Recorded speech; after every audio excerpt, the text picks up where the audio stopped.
Hi, இன்னைக்கு நம்ம பார்க்க போகிறது மே அண்ட் மைட்டை பற்றி தான். மே வந்து ரெண்டு இடத்துல யூஸ் பண்ணலாம். ஒன்று வந்து பர்மிஷன், இன்னொன்று வந்து பாசிபிலிட்டி. இந்த வீடியோவில் நம்ம பார்க்குறது பாசிபிலிட்டி தான். மேனா வெரி ஸ்ட்ராங் பாசிபிலிட்டி. அவன் கண்டிப்பாக வரலான்னு சொல்லும்போது நம்ம மே யூஸ் பண்ணி சொல்லலாம். 80% பாசிபிலிட்டி இருந்தால் நம்ம மே யூஸ் பண்ணலாம்.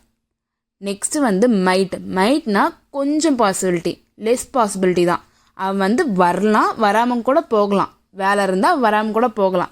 அப்படி சொன்னால் நம்ம மைட் யூஸ் பண்ணி பேசலாம். இங்கே ஒரு சென்டென்ஸ் கொடுத்துருக்கேன், வாங்க பார்க்கலாம்.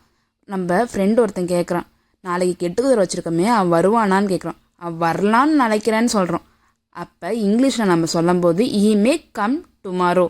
இவன் 80% வருவான்னு கண்டிப்பாக சொல்கிறான். அதனால நம்ம இங்கே மே யூஸ் பண்ணியிருக்கோம். நெக்ஸ்ட் சென்டென்ஸ் பார்த்திங்கன்னா, நாளைக்கு அவன் வந்தால் வரலாம், அவனுக்கு ஒர்க் இருந்தால் வராமல் கூட போகலாம். அதனால் அது ஷூராக சொல்ல முடியாது நம்ம அவன் வருவானா இல்லையானா. அதனால் நம்ம இங்கே யூஸ் பண்ணுறது might. He might come tomorrow. இதே மாதிரி மே அண்ட் மைட்டை பற்றி உங்களுக்கு தெரிஞ்ச சென்டென்ஸை கமெண்டில் போடுங்க. அதனால் மற்றவங்களுக்கும் யூஸ்ஃபுல்லாக இருக்கும். ஓகே, நெக்ஸ்ட் வீடியோவில் பார்க்கலாம். பாய்.